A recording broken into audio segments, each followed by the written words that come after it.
Hello student, आपका स्वागत है अल्फा इंस्टीट्यूट में। हम लोग आज कौन सा चैप्टर पढ़ने वाले हैं? आज मानव जनन। ठीक है, इसको इंग्लिश में क्या बोलते हैं? Human reproduction. और इसमें जितना भी इंपॉर्टेंट क्वेश्चन होगा, वो इंपॉर्टेंट क्वेश्चन का ये मतलब नहीं कि सिर्फ बहुविकल्पी होगा या फिर अति लघु उत्तरी होगा, लघु उत्तरी या फिर ऐसा कुछ नहीं। मतलब सारे चीज पढ़ने वाले। क्या क्या पढ़ने वाले हम लोग? तो बहुविकल्पी क्या पढ़ेंगे हम लोग? बहुविकल्पी प्रश्न, बहुविकल्पी प्रश्न।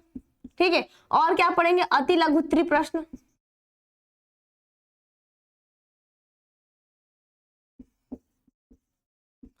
और क्या पढ़ने वाले? ठीक है, लघु उत्तरी प्रश्न,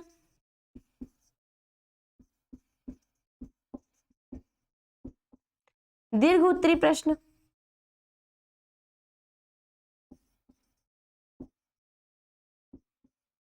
और क्या पढ़ेंगे हम लोग? इसका चित्र पढ़ेंगे। ठीक है, जितने भी डायग्राम होंगे ये सब क्या करने वाले हम लोग? पढ़ने वाले। ठीक है, तो सब लोग रेडी हो? बताओ, सारे क्वेश्चन करने के लिए सब लोग रेडी हो? हम लोग क्या करने वाले हैं? ये सारे पढ़ेंगे बहुविकल्पी से जितना भी इंपॉर्टेंट है बच्चों। ठीक है, इस चैप्टर का जितना भी इंपॉर्टेंट बहुविकल्पी प्रश्न होगा, या तो अति लघु उत्तरी प्रश्न, या तो लघु उत्तरी, या तो दीर्घ उत्तरी, या तो इसका जो भी डायग्राम होगा सब पढ़ने वाले। ठीक है, और एग्जाम भी होगा। ठीक है, ऐसा नहीं है कि नहीं एग्जाम नहीं होने वाला, ऐसा कुछ भी नहीं होगा। सारे केंद्र में सब कुछ ठीक है। तो ऐसा क्या, सब लोग पढ़ाई तो स्टार्ट कर दो। ठीक है, अब देखो हम लोग स्टार्ट करने वाले जितने भी इंपॉर्टेंट क्वेश्चन इस चैप्टर के मानव जनन के, वो सभी हम लोग पढ़ने वाले हैं। तो सब लोग रेडी हो? बोलो, क्वेश्चन स्टार्ट करें। ज्यादा टाइम नहीं लेते हम लोग, स्टार्ट करते क्वेश्चन। देखते पहला क्वेश्चन क्या हमारा। ओके, सबको दिखा पहला क्वेश्चन? बताओ, सबको पहला क्वेश्चन दिखा? देखो क्वेश्चन क्या है। तो एस्ट्रोजन क्या एंड्रोजन स्रावित होता है? इसमें चार ऑप्शन दे रखा है, सब लोग कमेंट में करो। ठीक है, इसका आंसर भी चार ऑप्शन दिया है, इसका आंसर भी करो। देखो दिया क्या, लीडिंग कोशिकाओं द्वारा, सरटोली कोशिकाओं द्वारा, या तो स्पर्मेटिड्स द्वारा, या तो बोला उपरोक्त में से कोई नहीं। ठीक है, यही क्वेश्चन दिया है, इसमें चार ऑप्शन भी दिया है। तो इसका आंसर क्या होगा ये बताओ।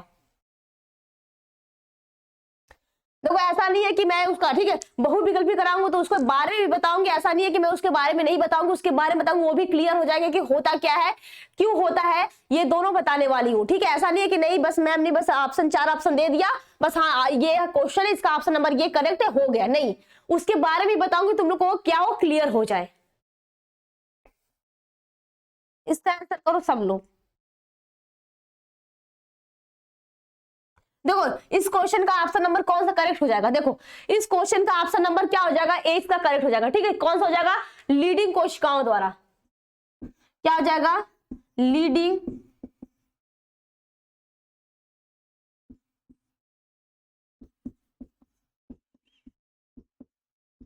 कोशिकाओं द्वारा। ठीक है, इसका ये क्या हो जाएगा आंसर? अब इसके बारे में एक लाइन देख भी लो, होता क्या है लीडिंग लीडिंग कोशिकाओं द्वारा। तो हो जाएगा एंड्रोजन। क्या हो जाएगा? एंड्रोजन, या तो इसको बोलते हैं हम लोग बच्चों टेस्टोस्टेरोन। क्या बोलते हैं? टेस्टोस्टेरोन। ठीक है, क्या हो जाएगा? एंड्रोजन या फिर टेस्टोस्टेरोन का स्रावण विषण की लीडिंग कोशिकाओं द्वारा, विषण की लीडिंग कोशिकाओं द्वारा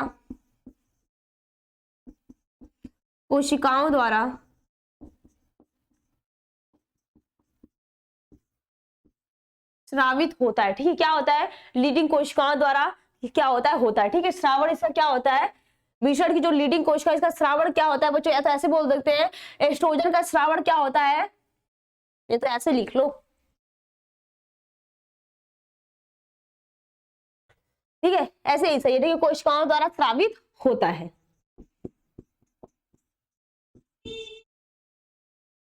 बताओ यहां तक क्लियर है क्वेश्चन? यहां तक क्लियर है क्वेश्चन बच्चों? होता क्या है, अगर बोल सकते हैं जो एंड्रोजन स्रावित होता है तो किसके द्वारा? तो विषण की लीडिंग कोशिकाओं द्वारा। एंड्रोजन जो होता है का श्रावण क्या होता है? विषण की लीडिंग कोशिकाओं द्वारा होता है। ये क्वेश्चन क्लियर है सबका? बताओ, यहां तक क्वेश्चन क्लियर है सबका? अब देखते बच्चों अगला क्वेश्चन क्या है। ठीक है, अगला क्वेश्चन देखें। देखो नेक्स्ट क्वेश्चन क्या है हमारा।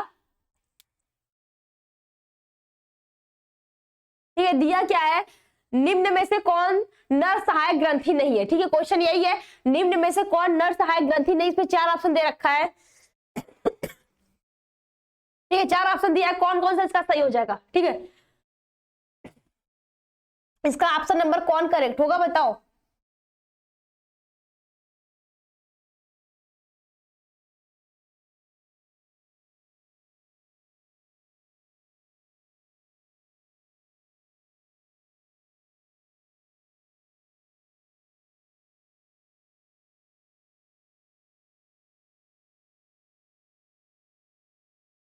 इसका ऑप्शन नंबर क्या हो जाएगा, बोलो। इसका ऑप्शन नंबर बी क्या हो जाएगा, करेक्ट। ठीक है ना, देखो जो बोला क्या क्वेश्चन, पहले ध्यान से पढ़ना पूरा क्वेश्चन। इसमें दिया क्या, निम्न में से नर सहायक ग्रंथि नहीं है, ठीक है।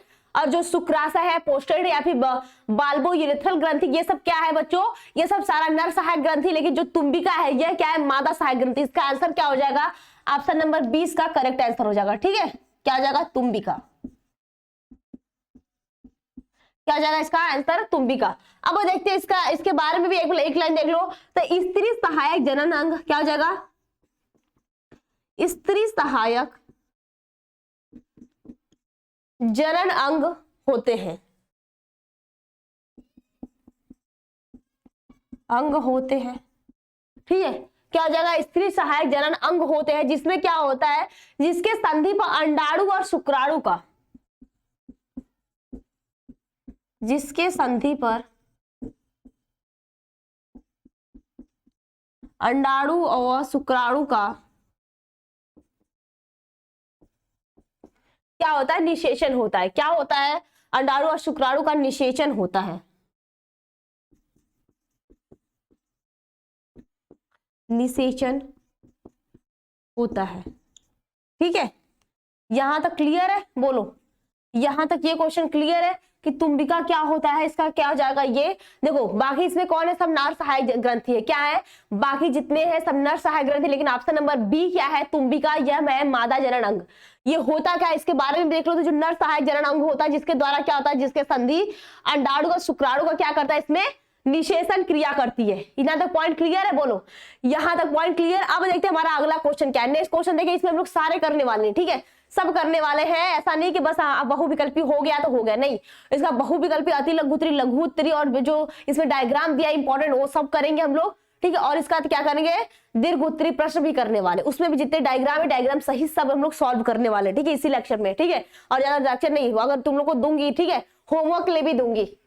ऐसा नहीं कि बहुत लंबा हम लोग क्लास ले लिया, तुम लोग कहोगे नहीं बहुत लंबा हो गया, अब तो नहीं पढ़ने का मन कर रहा है, ऐसा बिल्कुल नहीं। तो पढ़ना पूरे क्लास, ठीक है, जितना क्लास हम लोग करेंगे पूरे साथ साथ करना। अब देखो इसका आंसर ये होगा। देखते हैं अगला क्वेश्चन क्या है, दिखा अगला क्वेश्चन। हाँ, अगला क्वेश्चन दिखा, देखो दिया क्या है, स्त्री में अंतरोपण के समय भ्रूण किस अवस्था में होता है। 4 ऑप्शन दिया है इसमें, मोरूला दिया है, ब्लास्टूला अवस्था दिया है, गैस्टूला दिया है, तो निरूला अवस्था दिया है ना। 4 ऑप्शन दे रखा है। इसका ऑप्शन नंबर क्या हो जाएगा, इसका ऑप्शन नंबर बी क्या हो जाएगा, करेक्ट आंसर क्या हो जाएगा, ब्लास्टूला, ठीक है।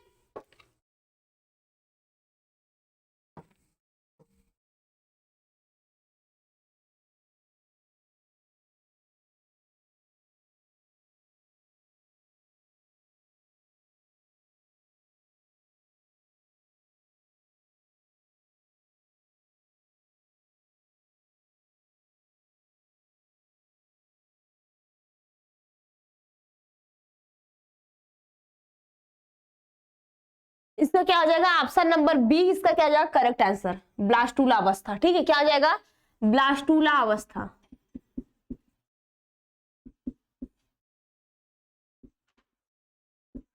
इसका करेक्ट आंसर क्या हो जाएगा, ब्लास्टूला अवस्था। यहां तक क्लियर है। इसमें देखो बोल क्या रहा है, ठीक है। तो स्त्री में जो अंतरोपण के समय क्या होता है, इसमें इसका अवस्था क्या हो जाएगा, ब्लास्टूला अवस्था। इसलिए एक लाइन लिख लेना बच्चों, क्या हो जाएगा, स्त्री में क्या हो जाएगा,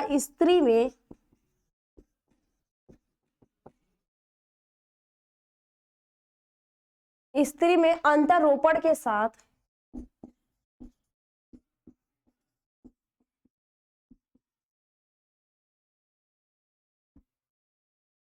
क्या हो जाएगा, स्त्री में अंतरोपण के साथ क्या होता है, भ्रूण ब्लास्टूला अवस्था में होता है। क्या होता है, भ्रूण ब्लास्टूला फेज में होता है, अवस्था में होता है। ओके, क्लियर है, बताओ। यहां तक पॉइंट क्लियर है। अब देखते हैं इसका अगला क्वेश्चन, ठीक है। ये तक क्लियर है। देखो स्त्री में क्या होता है, स्त्री में जो अंतरोपण क्या होता है, समय में जो भ्रूण की इस अवस्था में होता है, तो बोल सकते हैं कि इसका ऑप्शन नंबर क्या हो जाएगा, ऑप्शन नंबर 20 का करेक्ट आंसर, ठीक है, ब्लास्टूला अवस्था में हो जाएगा। अब देखते हैं इसका अगला क्वेश्चन क्या है, ठीक है। अगला क्वेश्चन देखे, बताओ। अगला क्वेश्चन देखते हैं, बहुत इंपॉर्टेंट है। नेक्स्ट क्वेश्चन देखते हैं बच्चों, क्या हो जाएगा। सबको दिखा अगला क्वेश्चन, हाँ, अगला क्वेश्चन दिखा सबको।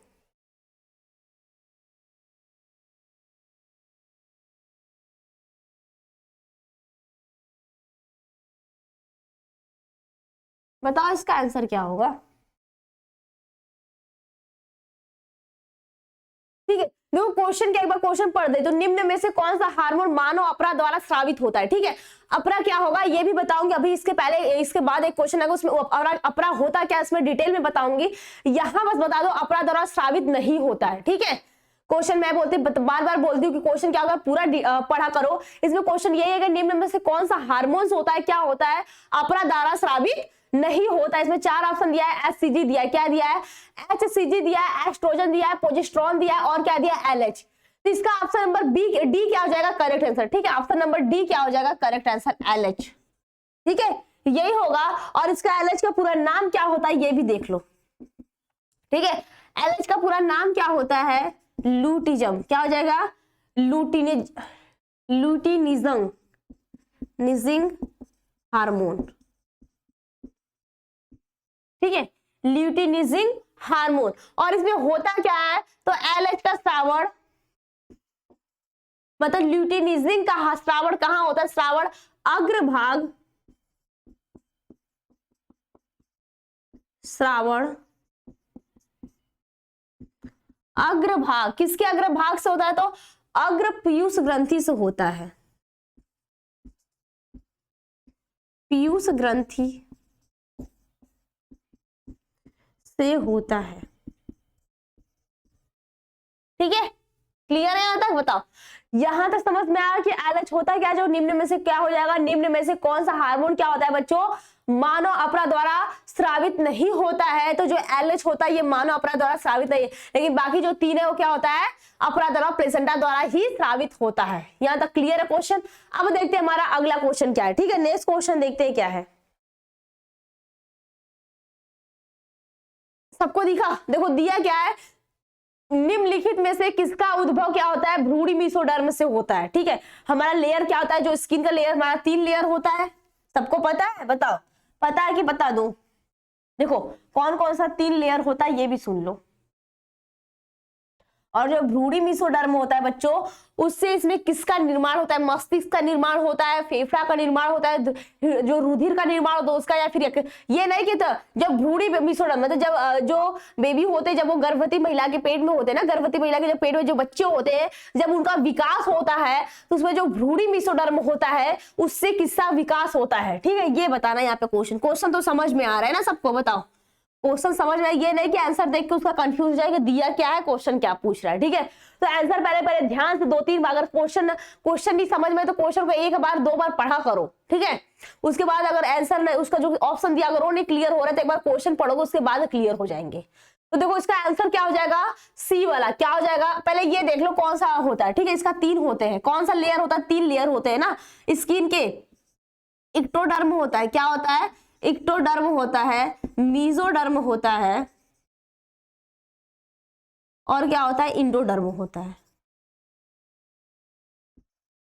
ठीक है, क्या होता है, इंडोडर्म होता है, ये तो क्लियर है। अब देखो इसका आंसर क्या हो जाएगा। ठीक है, ये क्वेश्चन इतना हो गया, कौन कौन सा लेयर होता है, इक्टोडर्म होता है, मीजोडर्म होता है और इंडोडर्म होता है। यहां तक क्लियर है सबको, बोलो यहां तक क्लियर है। अब देखते हैं इसका आंसर क्या हो जाएगा, तो ऑप्शन नंबर सी क्या हो जाएगा इसका करेक्ट आंसर। ठीक है, क्या हो जाएगा, सी रुधिर। अब देखो जो भ्रूणी मेसोडर्म है और उससे किसका किसका निर्माण हो सकता है, तो जो संयोजी ऊतक होता है उसके उपस्थियां ही होता है, अस्थियां भी होती, क्या होती है, जो संयोजी ऊतक का भी निर्माण इसी से होता है। इसमें क्या क्या हो जाएगी, उपास्थियां। ठीक है, उपास्थि। ठीक है, क्या हो जाएगा, उपास्थियां या फिर अस्थियां।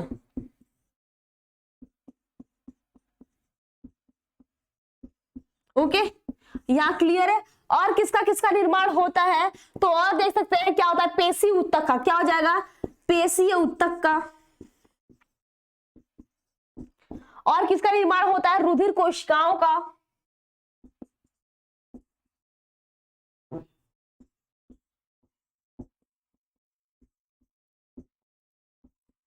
ठीक है, किसका निर्माण होगा, विक्र का, हृदय का, क्या क्या हो जाएगा, विक्र का, हृदय का, लसिका वाहिनियों का, लसिका वाहिनियों का आदि। ठीक है, एक्सेट्रा। और भी बहुत चीजों का क्या होता है, जो भ्रूणी मेसोडर्म होता है बच्चों, उससे निर्माण होता है। यहाँ तक क्लियर है सबका? बताओ, यहाँ तक क्वेश्चन भी क्लियर, आंसर भी क्लियर, तो हो क्या जाएगा, निम्नलिखित में से किसका उद्भव, जो इसका विकास होता है भ्रूणी मेसोडर्म से हो जाएगा, तो इसका आंसर हो जाएगा ऑप्शन नंबर 30 का करेक्ट आंसर हो जाएगा। अब इसका नेक्स्ट क्वेश्चन देखें, अगला क्वेश्चन देखें, बताओ अगला क्वेश्चन देखते हैं बच्चों क्या हो जाएगा उसका। देखो क्वेश्चन पहले देखो, उसके बाद आंसर करते हैं। क्वेश्चन दिखा सबको? बोलो, क्वेश्चन दिया क्या है? तो ब्लास्टूला अवस्था में भ्रूण को सर्वप्रथम गर्भाशय से जोड़ने का कार्य निम्न में से कौन करता है ना, कौन सी झिल्ली करती है? इसमें 4 ऑप्शन दे दिया है बच्चों, एमनियन दिया है, एलेंटाइन्स दिया है, अपरा या फिर उसको कोरियन बोलते हैं, या तो दिया है योगसेक। इसका आंसर बच्चों, क्वेश्चन तो समझ में आ रहा है ना? बताओ, क्वेश्चन समझ में आ रहा है? यही क्वेश्चन है कि ब्लास्टूला अवस्था में जो भ्रूण को सर्वप्रथम गर्भाशय से, ठीक है, भ्रूण को, जो भ्रूण होता है उसको गर्भाशय से जोड़ने का सबसे पहले जो जोड़ने का कार्य निम्न में से कौन करता है? इसका ऑप्शन नंबर क्या हो जाएगा बच्चों? 20 का करेक्ट आंसर हो जाएगा। क्या हो जाएगा? 20 का करेक्ट आंसर हो जाएगा अपरा या फिर कोरियन, या तो इसको इंग्लिश में बोलते हैं प्लेसेंटा। क्या बोलते हैं उसको? प्लेसेंटा। ठीक है, ये तो क्लियर हो रहा है ना? बताओ, यहां तक क्लियर हो गए?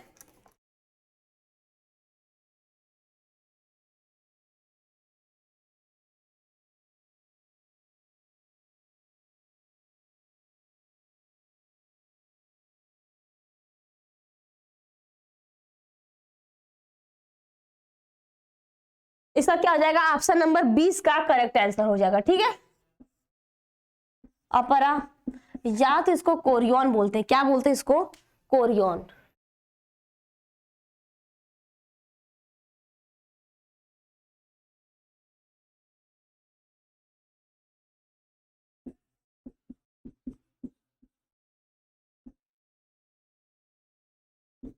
कोरियन, या तो इसको बोलते हैं बच्चों इंग्लिश में प्लेसेंटा। ठीक है, अब तो नाम क्लियर। ऐसे प्लेसेंटा भी एग्जाम में पूछ देता है। ठीक है, प्लेसेंटा, अपरा, कोरियन। अगर नाम, अगर तीनों चीज नहीं पता होंगे, मान लो कौन कौन से किसके, तो एक ही चीज का क्या नाम बहुत सारे होते हैं, कोई भी नाम से पूछ, तो हम लोग कहेंगे नहीं, क्वेश्चन तो अलग से आया था, आउट ऑफ सिलेबस आया था, पता ही नहीं था, पढ़ाया ही नहीं गया था, ऐसा ही बोलते रहते हैं हम लोग एग्जाम, जब पेपर हाथ में रहते हैं ना, क्वेश्चन पेपर हाथ में रहते हैं। ऐसा मत सोचना कि एग्जाम नहीं होगा, एग्जाम होंगे। ठीक है, एग्जाम होंगे, सारे केंद्र भी बन चुके हैं, सब कुछ। ऐसा मत सोचना कि नहीं बस फ्री में नंबर मिलेंगे, प्रमोट हो जाएंगे, ऐसा वैसा होगा, ऐसा कुछ भी नहीं होने वाला। सब अच्छे से पढ़ाई करो। ठीक है, पढ़ाई करो, ऐसा नहीं कोई बोला कि तुम लोग नहीं पूरे दिन पढ़ो, 24 घंटे ही पढ़ो, ऐसा कुछ नहीं है। सारा सब्जेक्ट पढ़ना है तुमको, तो एक एक घंटे सबको दो पढ़ाई के लिए। एक एक घंटे, मान लो एक एक घंटे भी दोगे ना, तो भी वो बहुत अच्छा मार्क्स आएगा। ऐसा नहीं कि एक ही सब्जेक्ट लेके पढ़ रही हूँ, ठीक है, एक ही सब्जेक्ट लेके पढ़ रही हूँ, और पेरेंट्स बोले जो मम्मी पापा, हाँ मेरा बच्चा तो बहुत पढ़ रहा है, बहुत अच्छे से पढ़ाई कर रहा है ना, एक ही सब्जेक्ट में थोड़ी ना टॉप करने तुम लोग को ना, एक ही सब्जेक्ट में नहीं ना टॉप करने बच्चों, सारे सब्जेक्ट में पढ़ने, सारे में टॉप करने, सब में अच्छे मार्क्स लाने, तभी तो पास होगे ना। तो इसलिए पढ़ाई अच्छे से करो, जितना पढ़ाया जाता है वो सब पढ़ो। और भी बहुत सारे वीडियो बने चुके हैं। ठीक है, बहुत सारा मैंने लेक्चर अपलोड कर चुकी हूँ, तो उसमें भी जाकर देख लिया करो। ऐसा नहीं कि बस यही लेक्चर हम लोग यही क्लास ले, बहुत सारा वहां पे लेक्चर अपलोडेड है यूट्यूब पे, तो जाकर वहां से भी देख लिया करो। बहुत सारे चैप्टर मैंने वहां पे करा रखे हैं। देखो, इसमें हम लोग क्वेश्चन पे आते हैं। ठीक है, बहुत हो गया ना बातें, अब देखो क्वेश्चन पे आते हैं। तो ब्लास्टूला अवस्था से जो भ्रूण को सर्वप्रथम गर्भाशय से जोड़ने का, जो सबसे पहले इसको जोड़ने का कार्य कौन करता है, तो हो जाएगा तुम्हारा अपरा, या तो कोरियन, या तो इसको बोलते हैं प्लेसेंटा। अब देखो प्लेसेंटा होता है, मैंने बोला था कि प्लेसेंटा भी आएगा, मैं उसके बारे में बताऊंगी। अब देखो प्लेसेंटा होता क्या है। ठीक है, तो देखते हैं प्लेसेंटा होता क्या हमारा। ठीक है, देखते हैं प्लेसेंटा क्या होता है। तो प्लेसेंटा वह संरचना है, क्या हो जाएगा? प्लेसेंटा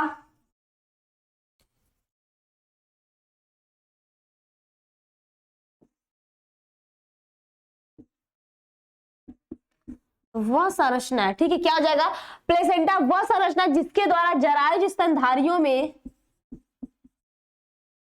जिसके द्वारा जरायुज स्तनधारियों में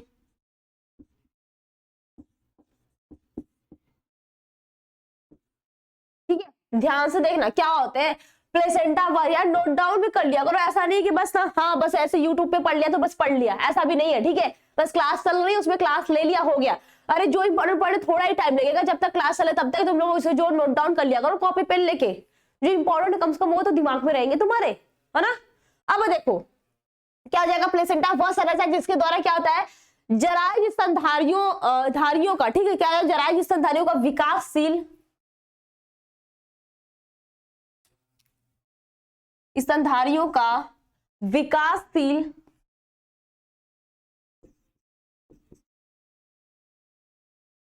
ठीक है, क्या हो जाएगा, जरायुज स्तनधारियों का विकासशील भ्रूण या गर्भ,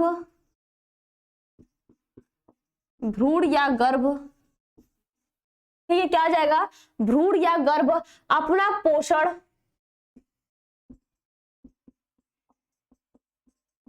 अपना पोषण मातृ रुधिर कोशिकाओं से प्राप्त करता है, कोशिकाओं से प्राप्त करता है। ठीक है, ये समझ में आए। एक पॉइंट और देख लो इसी में, और इसका क्या क्या कार्य हो सकते हैं, तो हो जाएगा यह पोषण के लिए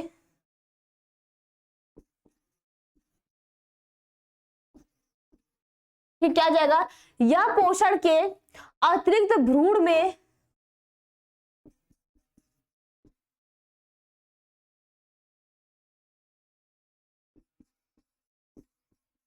अतिरिक्त, ठीक, क्या जाएगा, यह पोषण के अतिरिक्त क्या जाएगा, भ्रूण के श्वसन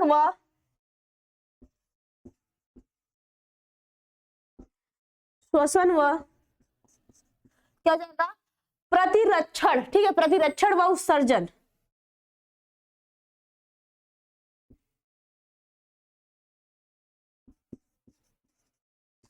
प्रतिरक्षण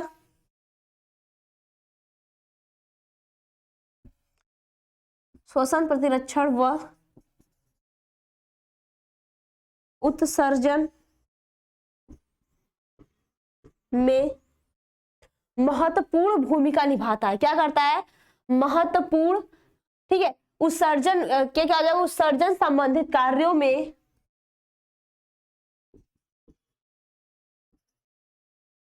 संबंधी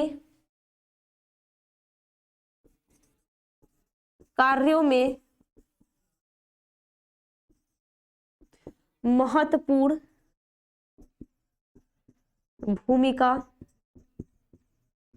निभाता है। ये क्या करता है, महत्वपूर्ण भूमिका निभाता है। अब समझ में आया कि प्लेसेंटा का असल में होता क्या कार्य है, तो ये हो जाएगा बच्चों। एक बार फिर से यहाँ पे देख लो, तो प्लेसेंटा वह संरचना है जिसके द्वारा क्या होता है, जरायुज स्तनधारियों का विकासशील क्या होता है, भ्रूण या गर्भ अपना पोषण क्या हो जाता है, मातृ रुधिर कोशिकाओं से प्राप्त करता है। और यह पोषण के अतिरिक्त क्या होता है, यह पोषण के अतिरिक्त भ्रूण के श्वसन, क्या, भ्रूण के श्वसन प्रतिरक्षण व उत्सर्जन संबंधित कार्यों में भी क्या करता है, यह महत्वपूर्ण भूमिका निभाता है। यहां तक क्लियर, सबका बताओ, यहां तक क्वेश्चन क्लियर है। देखो प्लेसेंटा होता क्या उसके बारे में डिटेल, क्योंकि ये ऑप्शनल था, उसके बाद ही मैंने इसको डिटेल में बता दिया कि तुम लोग को समझ में आ जाए। क्योंकि अभी ये क्वेश्चन एक बार फिर मैं बताऊंगी तो उसमें इतना डिटेल नहीं बताऊंगी, क्योंकि यहाँ पे मैंने बता दिया। ठीक है, इतना क्लियर है यहाँ तक, बताओ यहाँ तक क्वेश्चन क्लियर। अब देखिए अगला क्वेश्चन यही था तुम्हारा ना, कि ब्लास्टुला अवस्था में भ्रूण में सर्वप्रथम जो गर्भाशय से जोड़ने का कार्य निम्न में से कौन सी झिल्ली करती है, कौन सी लेयर, कौन सी मेम्ब्रेन करती है, तो हमारा हो जाएगा अपरा, कोरिया और या तो प्लेसेंटा, तीनों का एक ही नाम होता है। ठीक है, अब यहाँ पे देखो प्लेसेंटा होता क्या, ये भी देख लिया, तो हो जाए यह वह संरचना है क्या, जिसके द्वारा जो जरायुज स्तनधारी जो बच्चे देते हैं, ठीक है, ऐसा नहीं कि जो अंडे देते हैं उसको जरायुज बोलते हैं, ऐसा नहीं, तो जो बच्चे देते हैं, जो फीमेल होती, जो मादा क्या होती, जो बच्चे देते हैं, उन्हें क्या कहते हैं हम लोग, जरायुज करते हैं। ठीक है, तो हो जाएगा जरायुज सॉरी बच्चों, हो जाएगा क्या, जरायुज स्तनधारियों का विकासशील भ्रूण का गर्भ अपना पोषण मातृ रुधिर कोशिकाओं से प्राप्त करता है। और इसमें यह क्या करता है, यह उत्सर्जन का श्वसन संबंधित जितने भी महत्वपूर्ण कार्य होते हैं सब कुछ इसी से होता है। किसके द्वारा, तो अपरा या तो प्लेसेंटा द्वारा होता है। यहां तक क्लियर है सबका, बताओ ये क्वेश्चन क्लियर। अब देखिए अगला क्वेश्चन हमारा क्या है, अब देखो रेडी जाओ, अगला क्वेश्चन हमारा क्या है। ठीक है, नेक्स्ट क्वेश्चन देखते हैं। देखो क्वेश्चन दिखा सबका, देखो दिया क्या है, विषण के दो कार्य बताइए। बहुविकल्पी खत्म, ये हमारा आ गया था अतुलक उत्तरी प्रश्न। मैं बोली हूँ कि मैं सारा क्वेश्चन कराऊंगी ना, ठीक है, लेकिन लास्ट तक पूरे देखना लेक्चर। ठीक है, क्लास पूरा करना, उसके बाद ही पता चलेगा ना क्वेश्चन कैसे आ रहा है। ये नहीं कि हाँ ऐसे क्वेश्चन है इसके मैं ऐसा लिख देगा, ऐसा भी मत करना कि नहीं क्वेश्चन दिया है 2 नंबर का छाप दे उसमें 3 पेज नंबर, सोचेंगे कि नहीं उसमें तो 10 नंबर मिलेंगे, तो ऐसा भी नहीं होता है। ठीक है, क्वेश्चन जैसा दिया जाए वैसे ही आंसर किया जाता है। मैं ये समझाने के लिए इसलिए बताई हूँ कि तुम लोग को समझ में आ जाए। हमारा टिक मारने वाला था ना, लेकिन समझाई इसलिए कि तुमको समझ में आ जाए। लेकिन तुम लोग ऐसा मत कर देना कि वहां ऑप्शन नंबर दिया तो तुम लोग उसमें लेक्चर लिखने लगे, तो ऐसा बिल्कुल मत करना। तुम लोग को समझ में आए इसलिए इतना डिटेल में बताया जाता है।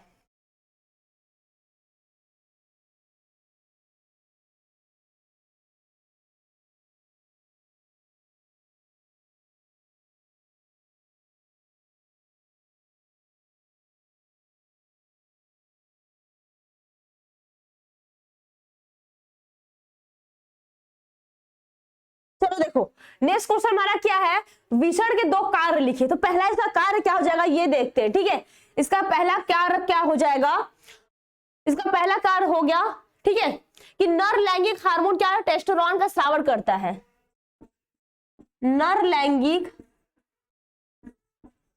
ठीक, क्या हो जाएगा, नर लैंगिक हार्मोन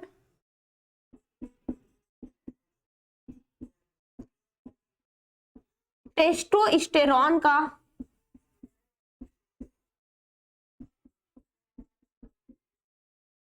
स्रावण करता है। क्लियर है बच्चों, पहला यही होगा इसका कार्य। पूछा है दो कार्य लिखना है, 2 नंबर का ही पूछता है, ठीक है, ज्यादा नंबर का नहीं पूछता है।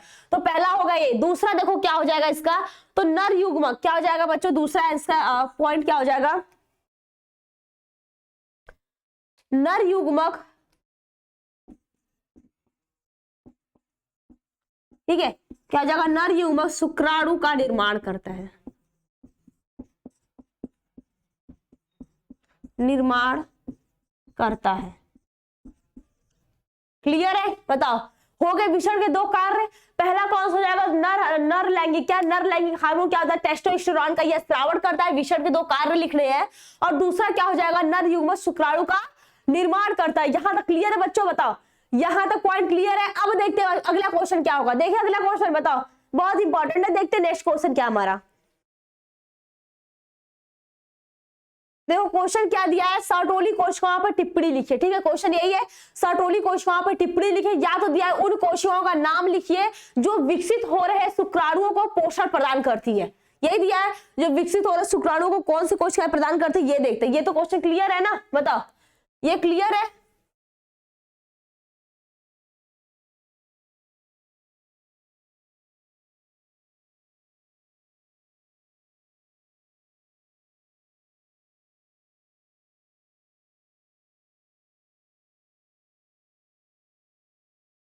तो इसमें क्या हो जाएगा देखते हैं, ठीक है। तो क्वेश्चन तुम्हारा यही है कि सर्टोली कोशिकाओं पर टिप्पणी लिखे, या तो उन कोशिकाओं का नाम लिखे जो विकसित हो रहे शुक्राणुओं का पोषण प्रदान करते हैं। इसका देखते हैं आंसर क्या हो जाएगा। तो हो जाएगा विषण शुक्र नलिकाओं में, क्या हो जाएगा, विषण शुक्र नलिकाओं में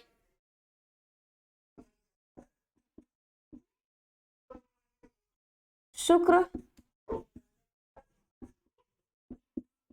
नलिकाओं में क्या हो जाएगा, विषण की शुक्र नलिकाओं में अवलंबन कोशिकाएं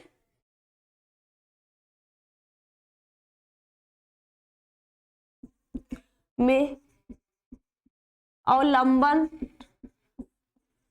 कोशिकाएं, या तो इसको बोलते हैं सपोर्टिंग सेल। क्या बोलते हैं, सपोर्टिंग सेल, ठीक है, या सर्टोली कोशिकाएं। क्या बोलते हैं, या सर्टोली कोशिकाएं, ठीक है। क्या हो जाएगा, या सर्टोली कोशिकाएं परिवर्धनशील शुक्राणुओं को, परिवर्धनशील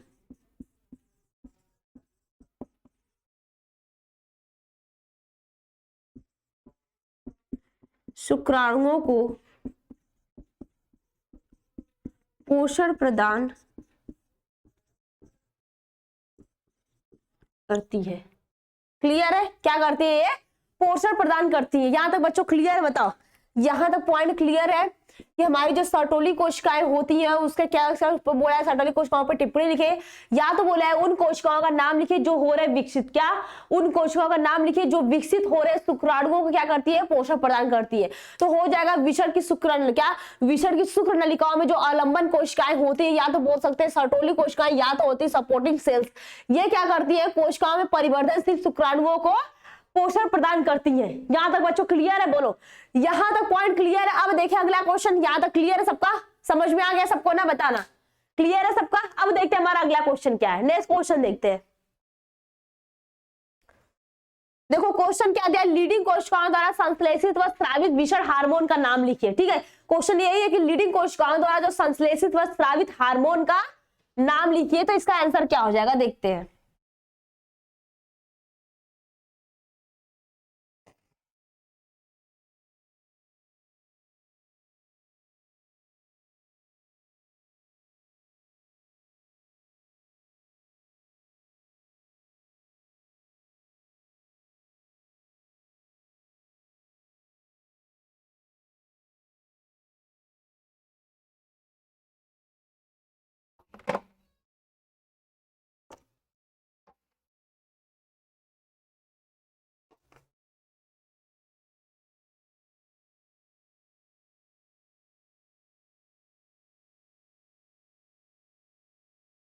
चलो इसका आंसर करते हैं। क्या हो जाएगा, जो लीडिंग कोशिकाओं द्वारा संश्लेषित व स्रावित विषण हार्मोन का नाम लिखना है। तो हम लोग लिखेंगे क्या, लीडिंग, क्या विषण की लीडिंग कोशिकाएं, विषण की लीडिंग कोशिकाएं। ठीक है, क्या करते हैं, तो विषण की लीडिंग कोशिकाएं टेस्टोस्टेरॉन, क्या हो जाएगा, विषण की लीडिंग कोशिकाएं टेस्टोस्टेरॉन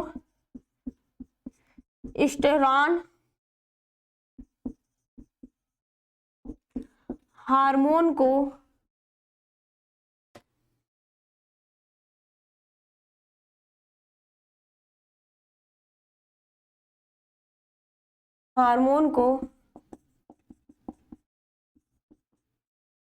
स्रावित करती है। ये क्या जाएंगे, विषण की लीडिंग कोशिकाएं टेस्टोस्टेरॉन क्या करती है, हार्मोन को स्रावित करती है, जो नर के सहायक जनन अंग, क्या हो जाएगा, जो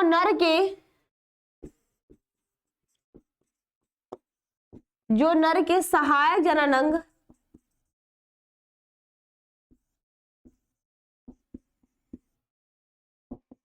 क्या हो जाएगा बच्चों, जो नर के सहायक जनन अंग तथा क्या हो जाएगी, द्वितीय कोशिकाएं, क्या हो जाएंगी, तथा द्वितीय कोशिकाओं को क्या करती है, लैंगिक लक्षणों को,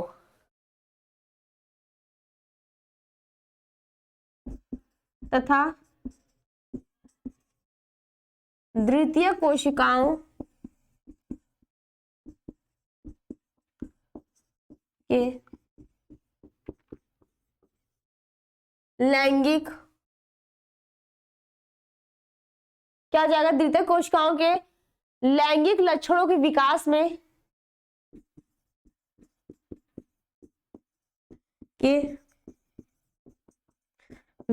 में सहायक होती है। ठीक है, क्लियर है? बताओ, यहां तक क्लियर है? तो बोल क्या रहा है, ठीक है, बोल क्या रहा है कि लीडिंग कोशिकाओं द्वारा संश्लेषित व स्रावित हार्मोन का नाम लिखिए। तो इसका आंसर क्या हो जाएगा बच्चों, जो विषण की लीडिंग कोशिकाएं होती है उसका बोलते हैं लीडिंग कोशिकाएं टेस्टोस्टेरोन हार्मोन का स्रावण करती है। किसका, टेस्टोस्टेरोन नामक हार्मोन का स्रावित करती है। और जो नर के सहायक जनन अंग होते हैं, क्या होते हैं, नर के सहायक जनन अंग तथा द्वितीय कोशिकाओं के क्या करती है, लैंगिक लक्षणों के विकास में भी ये सहायक होती है। यहां तक क्लियर है? बोलो, यहां तक क्वेश्चन क्लियर है? अब देखते हैं हमारा अगला क्वेश्चन क्या है। यहां तक क्वेश्चन क्लियर है? ये सभी क्लियर है यहां तक ना? बताओ। ठीक है, अब देखते हैं हमारा नेक्स्ट क्वेश्चन क्या है।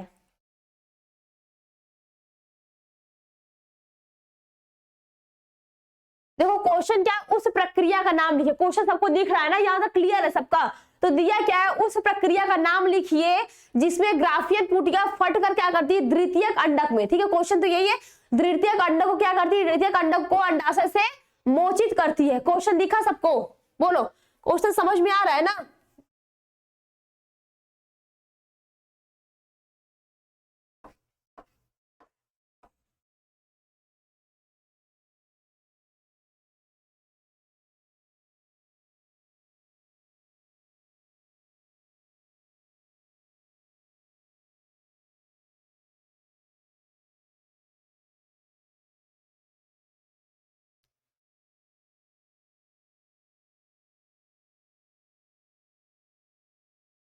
चलो इसका आंसर करते हैं, क्या हो जाएगा इसका आंसर। क्वेश्चन तुम्हारा यही है, ठीक है, कि दिया क्या है कि उस प्रक्रिया का नाम लिखिए जिसमें क्या ग्राफीन पुटिका फट कर क्या करती है, द्वितीय कंडक को अंडाशय से मोचित करती है। तो इसका आंसर क्या हो जाएगा, द्वितीय कंडाणु कोशिका के द्वितीयक क्या हो जाएगा, द्वितीय कंडाणु कोशिका के ग्राफिकन पुट्टिका से फटकर कोशिका से ग्राफिकन पुटिका फटकर बाहर मुक्त होती है।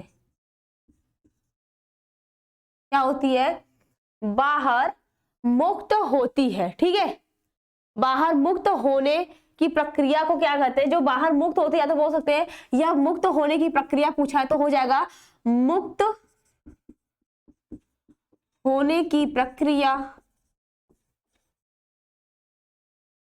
क्या जाएगा, बाहर मुक्त होने की प्रक्रिया को अंडोत्सर्ग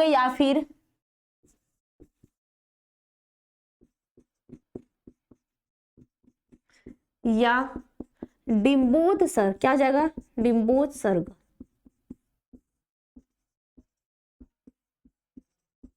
कहते हैं।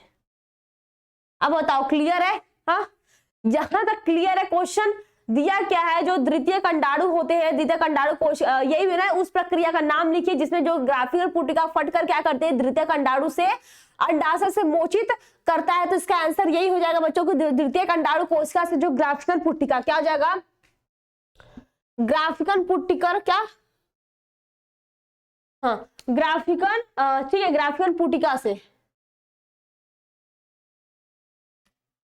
पुटिका से बाहर मुक्त होने की प्रक्रिया को हम लोग क्या बोलते हैं, अंडोत्सर्ग या फिर डिंबोत्सर्ग कहते हैं।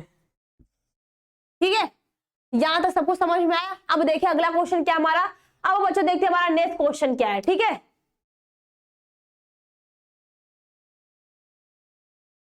ये क्वेश्चन सबको दिखा, क्वेश्चन क्या है हमारा, आवर्त चक्र क्या है। ठीक है, क्वेश्चन यही है कि आवर्त चक्र क्या है, देखते हैं आवर्त चक्र के बारे में।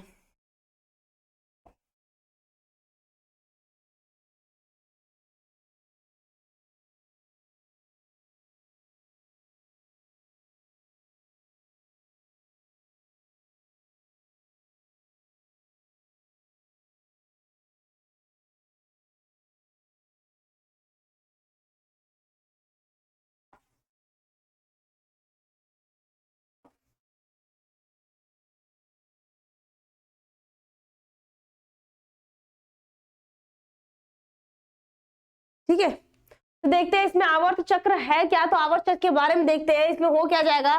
तो मादा जनन काल के प्रारंभ में, पहला इसमें पॉइंट क्या हो जाएगा, मादा जनन काल के प्रारंभ में, सारा पॉइंट मैं लिखवाऊंगी, सब लोग नोट डाउन भी करना।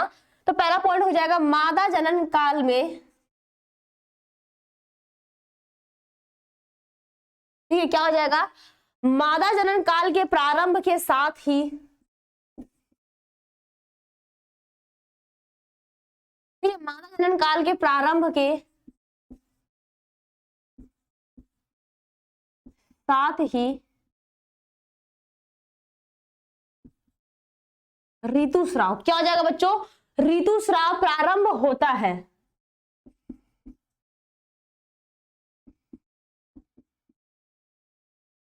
ठीक है, क्या हो जाएगा, ऋतुस्राव प्रारंभ होता है जो जनन काल की समाप्ति के पश्चात, जो जनन काल की, जो जनन काल की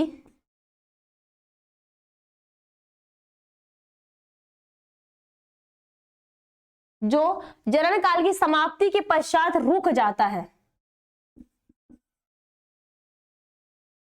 पश्चात रुक जाता है। ठीक है, यहां तक क्लियर है, बताओ ये क्लियर है क्वेश्चन। तो बोलकर आवर्त चक्र होता क्या, तो जो मादा जनन काल के प्रारंभ में, पहले लिख लेती हूँ उसके बाद फिर क्लियर समझा दूंगी। ठीक है, पहले लिख लेती हूँ, 2-3 पॉइंट बच्चों। इसका दूसरा पॉइंट क्या हो जाएगा, इस काल में प्रति माह, इस काल में प्रतिमा क्या हो जाएगा, इस काल में प्रतिमा अंडाशय में से एक अंडे का उत्सर्जन होता है, अंडाशय में से एक अंडे का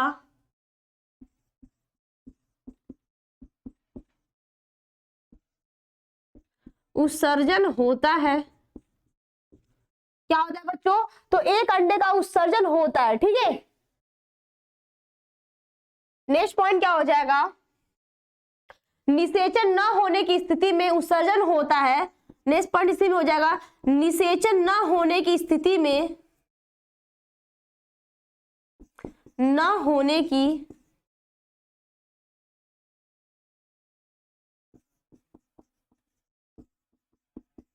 स्थिति में, ठीक है, क्या जगह निषेचन न होने की स्थिति में गर्भाशय की दीवार एवं अंडाशय,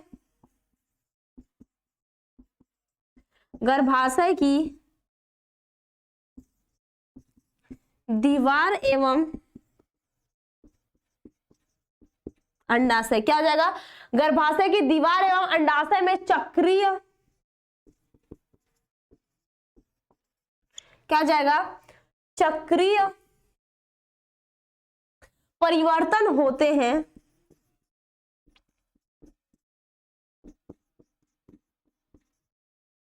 ठीक, क्या होता है, चक्रीय परिवर्तन होता है। इसी चक्र को मासिक चक्र, इसी चक्र को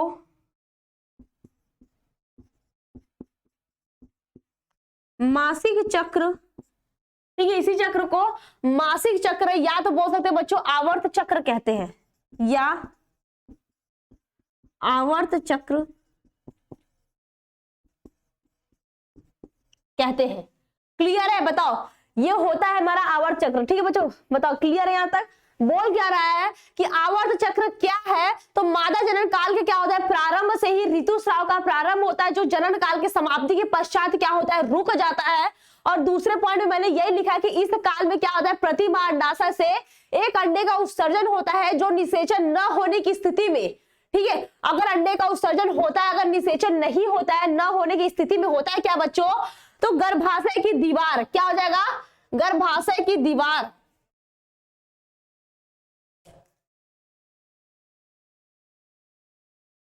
ठीक है, क्या हो जाएगा, गर्भाशय की दीवार एवं अंडाशय में क्या होता है, एक चक्रीय परिवर्तन होता है। क्या होता है, चक्रीय परिवर्तन होता है। और इसी चक्र को हम लोग क्या कहते हैं, मासिक चक्र या फिर आवर्त चक्र कहते हैं। यहां तक क्लियर है क्वेश्चन, बताओ, यहां तक क्लियर है क्वेश्चन। अब देखिए अगला क्वेश्चन, किसी को कोई डाउट है तो बोलो।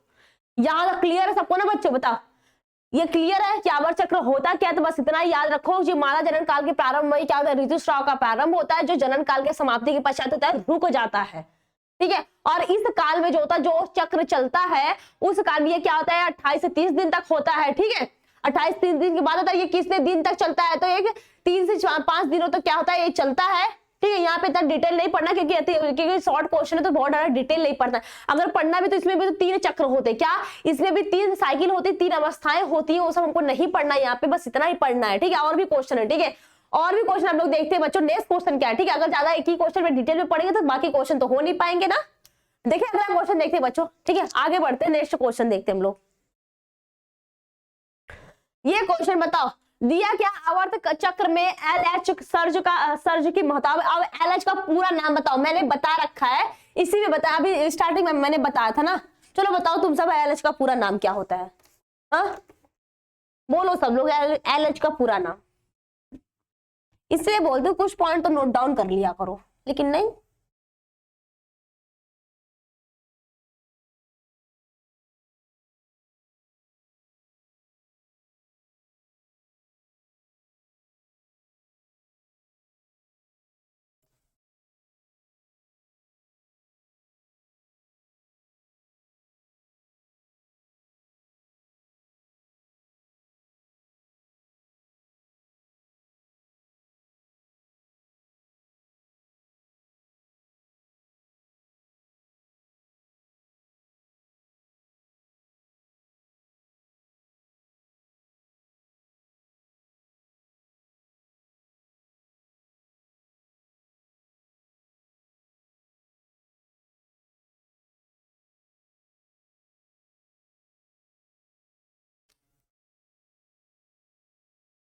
ठीक है, बोलो आवर्त चक्र में एलएच की महत्ता बताओ। क्वेश्चन नंबर यही दिया है ना, क्वेश्चन यही है। तो देखो एलएच की आवर्त चक्र में महत्ता क्या है, तो आवर्त चक्र में के मध्य में क्या होता है, एलएच आवर्त चक्र के मध्य में, ठीक है, क्या हो जाएगा, आवर्त चक्र के मध्य में एलएच सर्ज, एलएच सर्ज अंडोत्सर्ग, क्या हो जाएगा बच्चों, ठीक है, क्या हो जाएगा, आवर्त चक्र के मध्य में क्या हो जाएगा, एलएच सर्ज अंडोत्सर्ग को क्या करता है, प्रेरित करता है।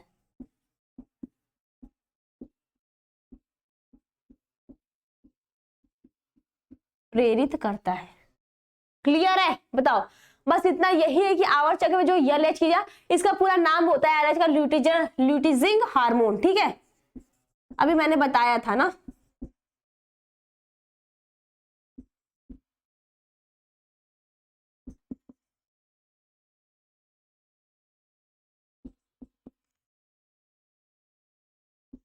ल्यूटिनिजिंग हार्मोन, ठीक है, ल्यूटिनिजिंग हार्मोन यही होता है। अब इसकी महत्वता क्या होती है ये भी देख लो। तो आवर्त चक्र के मध्य में क्या होता है, एलएच सर्ज अंडोत्सर्ग को क्या करता है, ये प्रेरित करता है, यही इसका महत्वता है। यहां तक क्लियर है, बोलो यहां तक क्लियर। अब देखिए अगला क्वेश्चन क्या, हमारा नेक्स्ट क्वेश्चन देखते बच्चों। ठीक है, अगला क्वेश्चन देखते क्या है।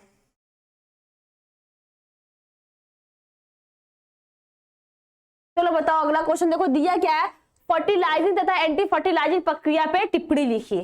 क्वेश्चन यही दिया है।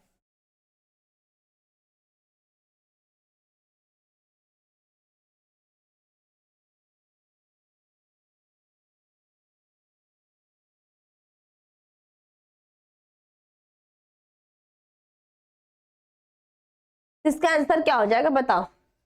दिया है क्वेश्चन फर्टिलाइजिंग और एंटी फर्टिलाइजिंग। मैं तो बोल रही हूँ ना कि क्वेश्चन किसको नहीं दिख रहा है, मैं बोल रही तो वो तो सुनाई दे रहा है ना, क्वेश्चन समझ में आ रहा है सबको। तो फर्टिलाइजिंग एंटी फर्टिलाइजिंग प्रक्रिया पर टिप्पणी लिखिए। तो इसका आंसर क्या हो जाएगा कि निषेचन के पूर्व अंडाणु से, निषेचन के पूर्व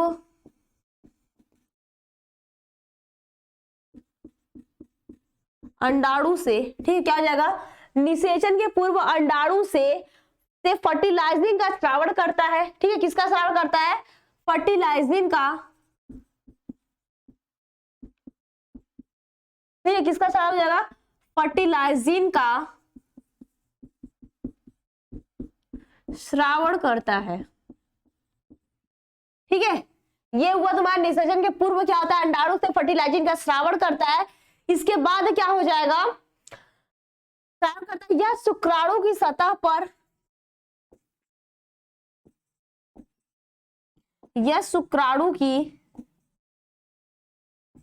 सतह पर, किसका हो जाएगा, यह शुक्राणु की सतह पर एंटी फर्टिलाइजर नामक ग्राही से, एंटी फर्टिलाइजिंग ग्राही से, ठीक है, ये क्या कहलाता है, एंटी फर्टिलाइजिंग नामक जो ग्राही होता है उससे यह क्या करता है, ग्राही से क्रिया करता है,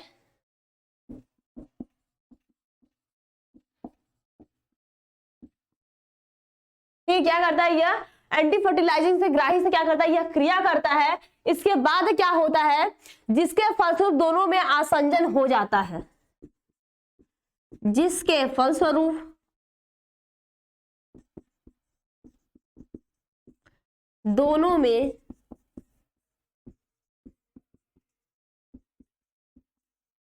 आसंजन हो जाता है। ओके, क्या होता है, आसंजन हो जाता है। ये समझ में आया कि फर्टिलाइजिंग तथा एंटी फर्टिलाइजिंग होता क्या है। तो यहां तक ये पॉइंट क्लियर है, बोलो यहां तक ये पॉइंट क्लियर है कि फर्टिलाइजिंग एंटी फर्टिलाइजिंग होता क्या है। तो सोच बोलो, देखो होता क्या, एक बार फिर से देख लो। तो निषेचन के पूर्व, ठीक है, पूर्व मतलब पहले होता है। तो अंडाणु से जब फर्टिलाइजिंग का ये श्रावण करता है, क्या करता है, यह श्रावण करता है। इसके बाद यह शुक्राणु से क्या करता है, शुक्राणु की सतह पर एंटी फर्टिलाइजिंग जो ग्राही होता है से क्रिया करता है, और जिसके फलस्वरूप क्या होता है, दोनों में आसंजन हो जाता है। ठीक है, ये क्लियर है, बताओ यहां तक बच्चों ये क्वेश्चन क्लियर है कि कैसे हो रहा है फर्टिलाइजर एंटी फर्टिलाइजर की प्रक्रिया पे टिप्पणी है। यहां तक क्वेश्चन क्लियर है। अब देखते हैं अगला क्वेश्चन क्या हमारा, ठीक है, नेक्स्ट क्वेश्चन देखते हैं क्या है।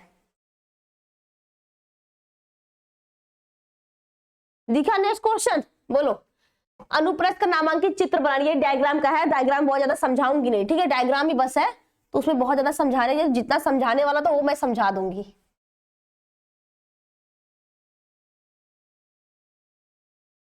क्वेश्चन क्लियर है। देखो दिया क्या है, शुक्र जनन नलिका के अनुप्रस्थ काट का नामांकित चित्र बनाइए, क्योंकि अभी और भी क्वेश्चन है, ठीक है, और भी क्वेश्चन हम लोग को करना है, और भी ज्यादा करना है, तो ज्यादा टाइम वेस्ट कर तो नहीं। देखो नेक्स्ट उसी में देखा अथवा करके कैसे दिया है, शुक्र जनन क्या दिया, शुक्र जनन प्रक्रिया को दर्शाने वाली मानव शुक्र जनन नलिका की खड़ी काट का स्वस्थ नामांकित चित्र बने, ठीक है। डायग्राम भी इस चैप्टर से बहुत पूछता है।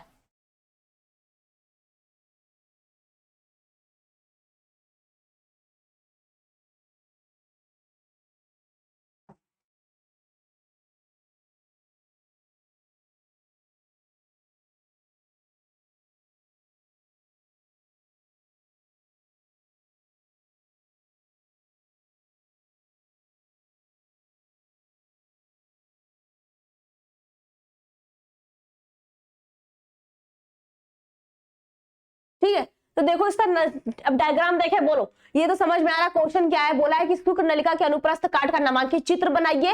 या तो बच्चों क्वेश्चन ऐसे भी पूछा है कि शुक्र जो जनन प्रक्रिया में क्या दर्शाने वाले जो मानव की शुक्र जनन नलिकाओं की एक खड़ी काट का स्वस्थ नामांकित चित्र बनाइए। तो बच्चों इसका डायग्राम देख लो, इसका डायग्राम कैसा है, ठीक है, दिखा डायग्राम, बताओ क्वेश्चन सबको आंसर इसका दिखा, ठीक है, ये दिख रहा है ना सबको, बोलो ये दिख रहा है डायग्राम, यही है तुम्हारा विषण के अनुप्रस्थ काट, ठीक है, यही है तुम्हारा क्वेश्चन, तुम्हारा यही था शुक्र जनन नलिका के क्या है अनुप्रस्थ काट का नामांकित चित्र बनाइए। डायग्राम सबको दिख रहा है, बोलो डायग्राम सबको दिख रहा है ना।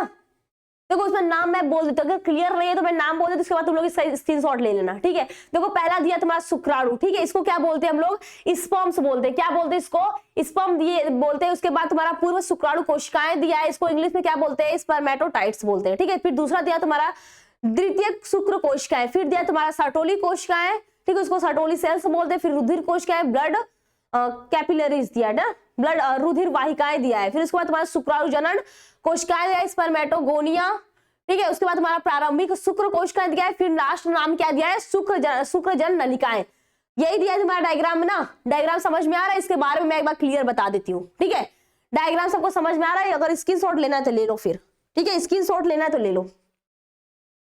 यही तुम्हारा विषण के अनुप्रस्थ काट, ठीक है। अब देखते हैं इसका क्वेश्चन क्या है, देख लो क्वेश्चन, इसके बारे में थोड़ा सा बता दे रहा हूँ, ठीक है, लिख नहीं रही हूँ, बस बता दे रही हूँ, बस डायग्राम है तो वो डायग्राम समझ में आया। देखो जो शुक्र जनन होती क्या, स्पर्मेटोगोनिया, ठीक, स्पर्मेटोजेनेसिस, ये होता क्या, तो यह प्रक्रिया होती, क्या होती, यह प्रक्रिया विषण की क्या होती है, शुक्र नलिकाओं में होती है। किसमें होती है यह प्रक्रिया, विषण की शुक्र नलिकाओं में होती है, किसमें, विषण की शुक्र नलिकाओं में,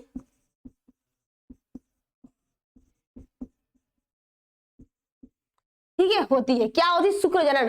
ये तो शुक्र जनन नलिका के अनुप्रस्थ काट का डायग्राम बोला है ना, नलिका को उसकी जो डायग्राम वो बोला है, तो शुक्र जनन क्या होता है ये भी देख लो। तो यह हुआ प्रक्रिया, क्या यह प्रक्रिया क्या होती है, विषण की शुक्र नलिकाओं में होती है।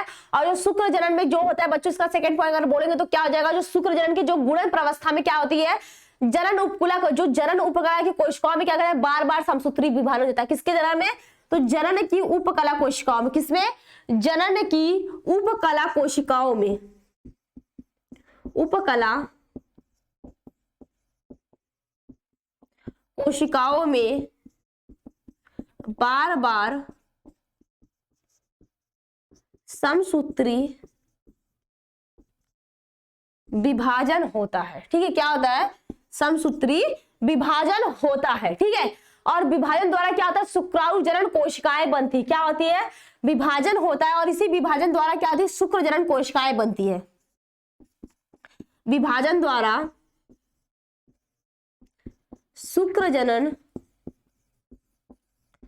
कोशिकाएं बनती है, ठीक है।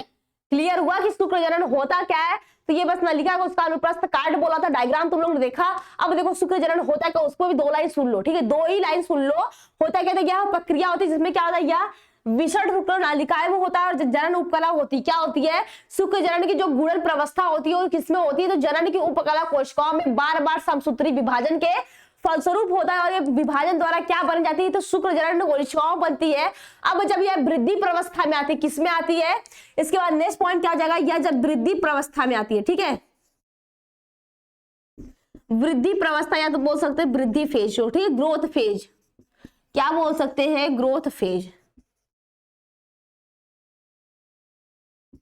ठीक है, किसमें होती है, जब यह ग्रोथ फेज या तो बोल सकते हैं जब वृद्धि अवस्था में जो शुक्राणु जनन कोशिका में क्या करती है, पोषण पदार्थ, जो पोषण पदार्थ जो न्यूट्रिशन मटेरियल होता है, जो न्यूट्रिशन ग्रेडियंट्स होता है वो कहता है पोषण पदार्थ को जो कोशिकाएं क्या करती है एकत्र करके यह प्राथमिक शुक्राणु जनन में क्या करती बनती है। और जब यह परिपक्व होने, ठीक है, जब यह शुक्राणु जनन जो होता है जब परिपक्व अवस्था में जब आता है तो वहां पे कौन सा विभाजन होता है, तब अर्धसूत्री विभाजन होता है, क्या होता है, इसके बाद जब यह परिपक्व अवस्था में आता है तो इसमें क्या होता है, अर्धसूत्री विभाजन।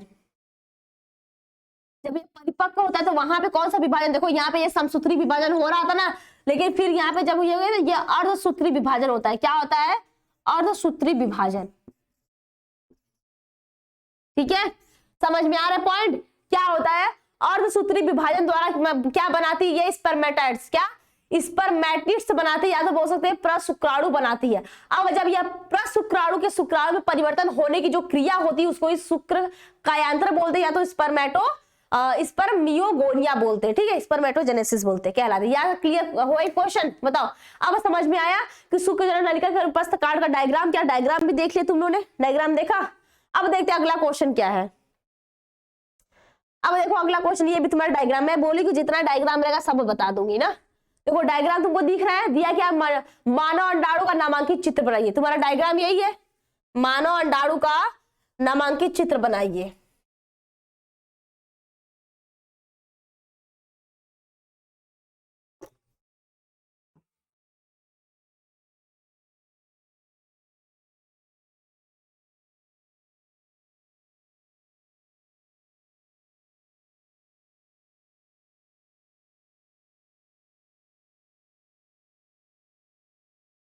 ठीक है, अब देखते हैं मानव अंडाणु के नामांकित चित्र क्या हो जाएगा। डायग्राम दिखा, ये दिखा मानव अंडाणु का डायग्राम, बताओ मानव अंडाणु का डायग्राम दिख रहा है। देखो दिया क्या था, क्वेश्चन हमारा यही था मानव अंडाणु का नामांकित चित्र, देखो डायग्राम यही है, ठीक है, उसमें दिया क्या था, मानव अंडाणु होता क्या है, यह है क्या थी, एक कोश की होती, क्या वह वन सेल की होती है, इसकी हिस्से में क्या होता है, शुक्राणु क्या होता है, इसमें निषेचित होता है, यही होता है मानव अंडाणु की संरचना। दिख रहा है डायग्राम सबको, इसमें पहला इसमें दिया क्या है, पृथक कला दिया, ठीक है, योल्क मेम्ब्रेन दिया है, उसके बाद तुम्हारा बीच में क्या है, केंद्रक दिया है जिसको हम लोग इंग्लिश में बोलते हैं न्यूक्लियस। अब तुम्हारा देखो बीच में क्या हो जाएगा, साइटोप्लाज्म या तो उसको बोलते हैं कोशिका द्रव्य, ठीक है। यहाँ पे फिर लेस में सबके बारे में लिखना नहीं, बस डायग्राम पूछता है 1-2 नंबर का, तो डायग्राम बनाना है, उसका नाम देखो इंपॉर्टेंट, ऐसा नहीं कि डायग्राम बना दिया नाम लिखा ही नहीं है, ठीक है, तो ऐसा भी नहीं करना है कि डायग्राम बना दिया तो नाम किस पे, अगर नंबर लेना है तो डायग्राम के साथ नंबर, जब नाम लिखोगे तो ही तो नंबर मिलेंगे ना पूरे। तो वही बोला है, देखो कोशिका द्रव्य बीच में पाया जाता है, उसके बाद तुम्हारा दिया है जेना पेलुसिडा, ठीक है, फिर तीसरा तुम्हारा नाम दिया है कोरोना रेडिएटा। ये तुम्हारा हो गया तुम्हारा अंडाणु की संरचना, मानव अंडाणु की संरचना, यहाँ तक क्लियर है, बोलो। देखो हर माँ क्या होता है, मानव में जो स्त्री होती है, जो मादा होती है, उसमें 2 अंडाणुओं का क्या होता है, तुम्हारा निषेचित होता है, ठीक है, 2 अंडाणु क्या होता है, उत्सर्जित होता है, अगर निषेचित होता है, ठीक, नहीं तो उसमें क्या होता है, वह फ्यूज हो जाता है। यहाँ तक क्लियर है, बस यहाँ पे यही पढ़ना, ज्यादा इसके बारे में नहीं पढ़ना। अभी हम लोग आवर्त चक्र भी पढ़े हैं, उसमें भी मैंने बताया है सारा, ठीक है। तो यहाँ पे बस डायग्राम बता रही हूँ कि मानव अंडाणु की संरचना क्या है, तो इसका संरचना तुमको समझ में आया, सारा नाम इसमें क्लियर है। अब देखे अगला क्वेश्चन, बताओ अगला क्वेश्चन देखे। अब देखो हमारा नेक्स्ट क्वेश्चन क्या है।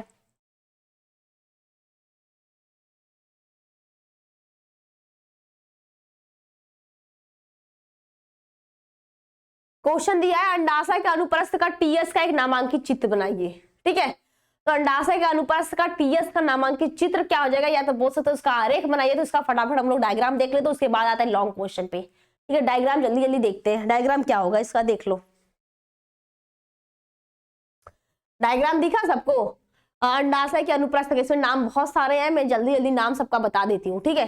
तो पहला तुम्हारा क्या है, प्राथमिक पुटिकाएं दिया है, उसके बाद तुम्हारा दिया है पुटिका कोशिकाएं, ठीक है, यही दिया है ना पुटिका कोशिका। उसके बाद तुम्हारा नेक्स्ट का नाम दिया है जननिक उपकला दिया है, फिर उसके बाद पुटिका गुहा दिया है, फिर दिया तुम्हारा कोरोना रेडिएटा दिया है ना, कोरोना रेडिएटा दिया है, फिर तुम्हारा दिया है जोना पेलुसिडा दिया है, फिर तुम्हारा दिया है तुम्हारा अंडाणु भी दिया है, फिर जोना पेलुसिडा दिया है, फिर उसके बाद फटी हुई क्या दिया है तुम्हारा, फटी हुई पुटिका दिया है, फिर तुम्हारा कार्पस लुटिका दिया है, फिर कार्पस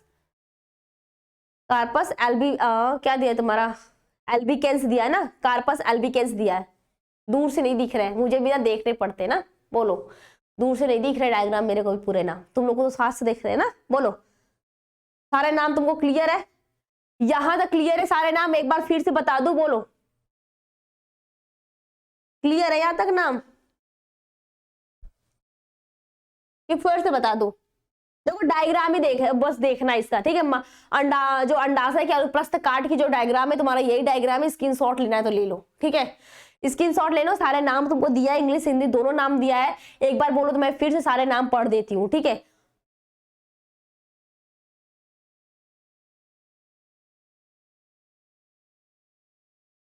एक बार अगर नाम सुना तो फिर से सुन लो। देखो पहला क्या दिया है, प्राथमिक पुटिकाएं दिया है, फिर तुम्हारा दिया है पुटिका कोशिका, फिर जननी कुपकला दिया है, फिर क्या दिया है तुम्हारा पुटिका गुहा दिया है, फिर कोरोना रेडिएटा दिया है, अरिजोना रेडिएटा दिया है, ठीक है।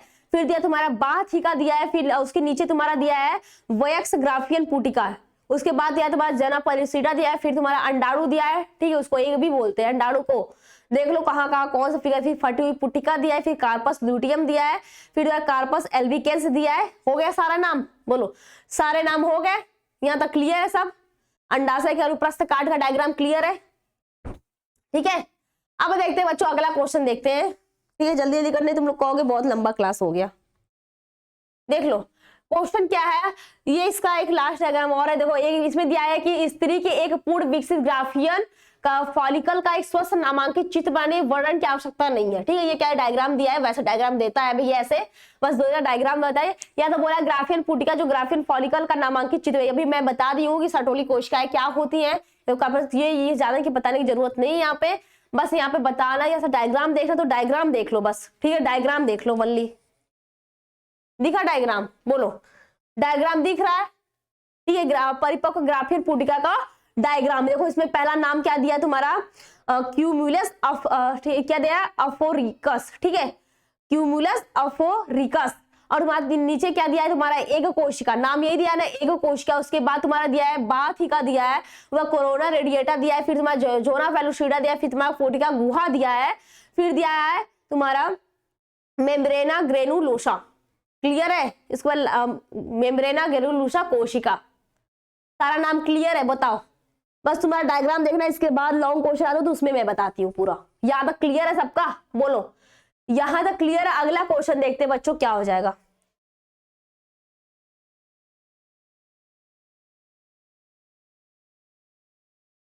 क्वेश्चन बहुत लंबा है ना, इतनी बार देखो इतने टाइप से एक ही क्वेश्चन को कैसे कैसे पूछा है, पूछा क्या है, अंडाणु जनन क्या है, अंडाणु जनन की प्रक्रिया का वर्णन कीजिए, या तो बोला है अंडाणु जनन तथा शुक्राणु जनन में समानताएं एवं असमानताएं बताइए, या दिया है बच्चों अंडाणु जनन तथा शुक्राणु जनन में अंतर लिखिए, या तो बच्चों बोला है कि युग्मक जनन की परिभाषा लिखिए, या फिर अंडाणु की क्रिया समझाइए, या तो क्वेश्चन दिया है बच्चों अंडाणु जनन तथा शुक्राणु जनन में अंतर लिखिए, या देखो इतनी तरीके से क्वेश्चन पूछ रहे, ठीक है, एक ही क्वेश्चन को कितने तरीके से पूछा, या तो ऐसे भी पूछा ना युग्मक जनन क्या है, नामांकित चित्र की सहायता से मानव में शुक्र जनन की प्रक्रिया का वर्णन कीजिए, इसका डायग्राम क्या होगा, एक बार डायग्राम देख लो, उसके बाद हम लोग देखते हैं, ठीक है, इसका डायग्राम देख लो एक बारी,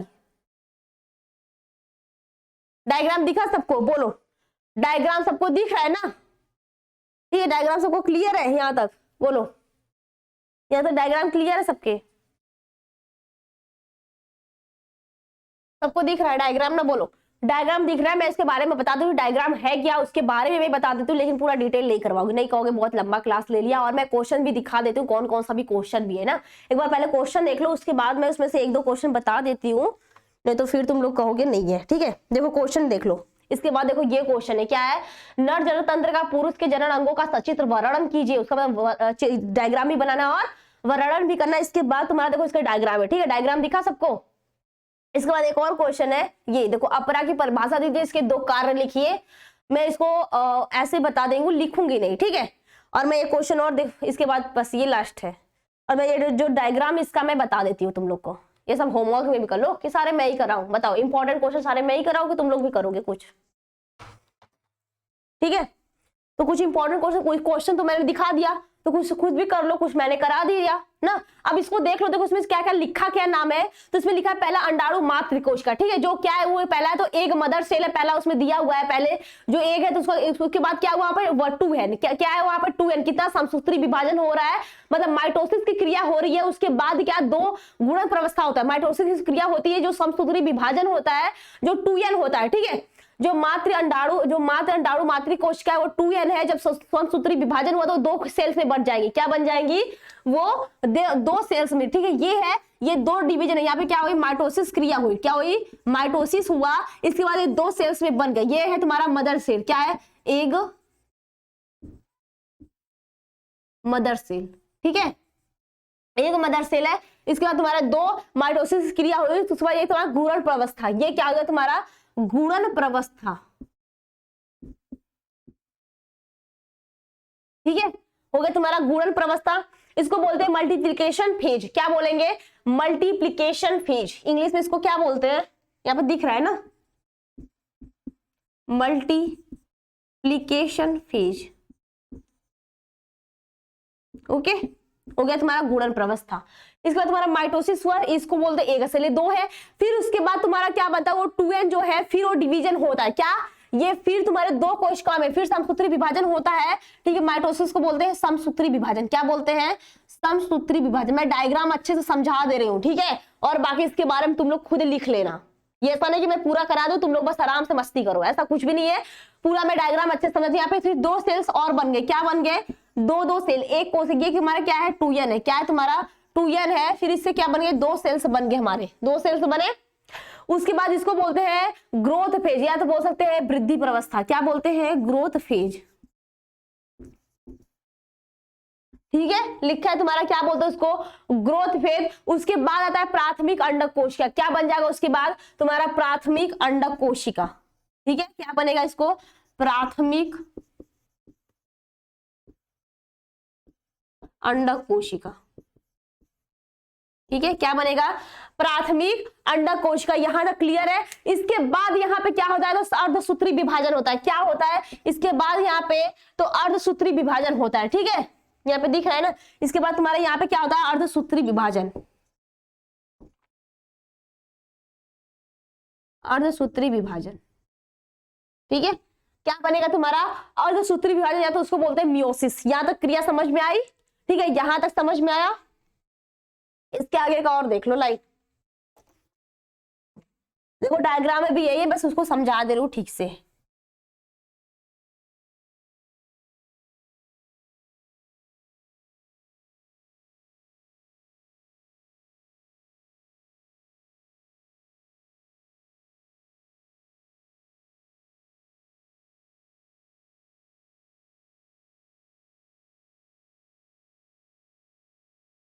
ठीक है, हो गया तुम्हारा अर्धसूत्री विभाजन। अब जो तुम्हारा अर्धसूत्री विभाजन बना, ठीक है, ये है तुम्हारा एक कोशिका ये बनी है, और दूसरा क्या है तुम्हारा बना है तुम्हारा द्वितीयक अंडक, क्या बना है ये द्वितीयक अंडक इसको बोलते हैं, ठीक है, द्वितीयक अंडक।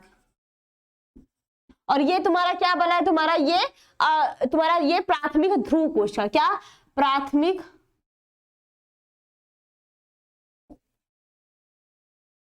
ध्रुवी कोशिका, ठीक है, यही बना है, 2 बना है ना।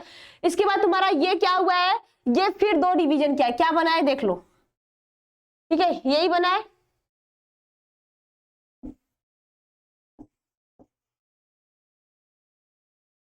इसके बाद यहाँ पे एक और बन गया तुम्हारा, ये हो गया, इसका नाम क्या है अंडाणु। ये क्या बना है तुम्हारा अंडाणु बना है,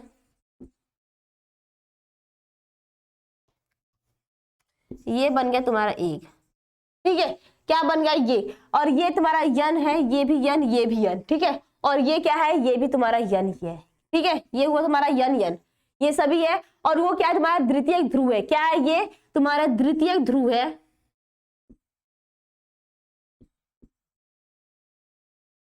ये तुम्हारा तृतीयक ध्रुवी है, ये क्या है तृतीयक ध्रुवी कोशिका। ये क्लियर है तुम्हारा, बताओ ये तुम्हारे क्या है तृतीयक ध्रुवी कोशिका है, यहाँ तो क्वेश्चन क्लियर यही तुम्हारा है। इसी को बोलते पूरा अंड जनन, क्या बोलते हैं अंड जनन बोलते हैं। यहाँ तक क्वेश्चन क्लियर है, बोलो यही तुम्हारा था, ठीक है। या क्वेश्चन क्लियर है? उसमें देखो पूछा गया क्वेश्चन ये भी पूछा था शुक्राणु जनन या फिर अंडाणु जनन में डिफरेंट बताइए, अंतर बताइए। एक बार ऐसे सुन लो, तो जो शुक्राणु जनन होती है उसमें क्या होती है, यह प्रक्रिया विषण में होती है। क्या होती है? शुक्राणु जनन में यह प्रक्रिया विषण में होती है, लेकिन अंडाणु में क्या होता है, यह प्रक्रिया अंडाशय में होती है। दोनों में क्वेश्चन में डिफरेंट भी पूछा, तो मैं ज्यादा नहीं बता, लेकिन थोड़े थोड़े सारे बता दे रही हूँ, ठीक है।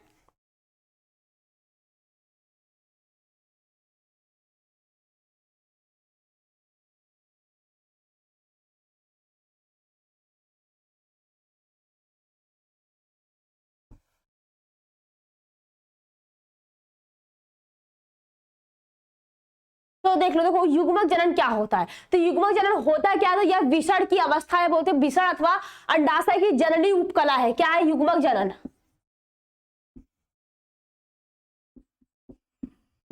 ठीक है, तो इसके बारे में सुन लो, ठीक है, लिख नहीं रही हूं, बस सुन लो। तो ये होता है क्या, विषण अथवा अंडाशय की क्या होती है, जननी उपकला होती है, या फिर जर्मिनल एपिथीलियम होती है। क्या होती है? Germinal epithelium.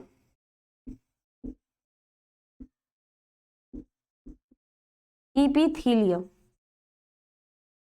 ठीक है, क्या होती है? जर्मिनल एपिथीलियम होती है। ठीक है, क्या होती है? जननी उपकला की कोशिकाएं में से क्या होती है, से अर्धसूत्री विभाजन द्वारा क्या होता है, युग्मक की क्रिया के क्या होता है, क्रिया को क्या बोलते हैं, युग्मक जनन कहते हैं। या तो बोल सकते हैं जो नर में नर युग्मक, या तो बोलते हैं जो शुक्राणु होता है स्पर्म तथा मादा में मादा युग्मक, या तो उसको बोलते हैं अंडाणु को बोलते हैं ओवम बनते हैं। यही होता है हमारा युग्मक जनन। यहाँ तक क्वेश्चन क्लियर है? अब एक क्वेश्चन और सुनो, शुक्राणु जनन अंडाणु जनन में डिफरेंट क्या होते हैं। तो जो अंडाणु जनन जो शुक्राणु जनन होता है वह क्या होता है, यह क्रिया जो होती है प्रक्रिया विषण में होती है, लेकिन जो अंडाणु जनन होता है वह प्रक्रिया कहाँ होती है, तो अंडाशय में होती है। ये क्लियर है? और इसमें जो शुक्राणु जनन में क्या है, शुक्राणु जनन, ठीक है। और नेक्स्ट क्या है तुम्हारा, अंडाणु जनन। इस दोनों के बारे में देखो डिफरेंट क्या क्या है, मैं यही बता रही हूँ। तो यह क्रिया क्या होती है, विषण में होती है, ठीक है। और यह क्या क्रिया होती है, अंडाशय में होती है। कहाँ पे होती है?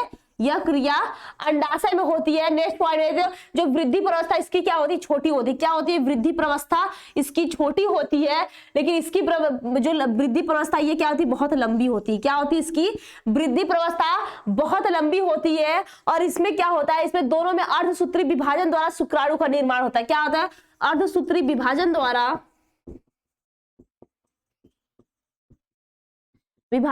क्या होता है, शुक्राणु का निर्माण होता है।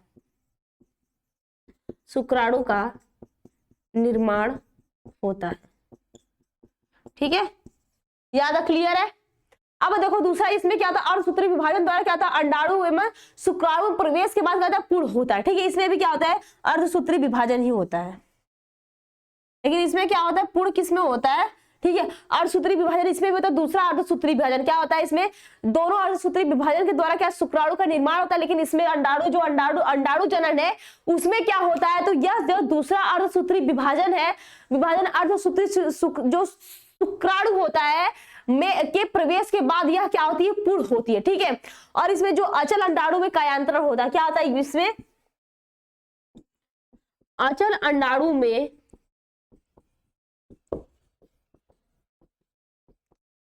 कायांतर होता है, ठीक है। क्या होता है, कायांतर होता है।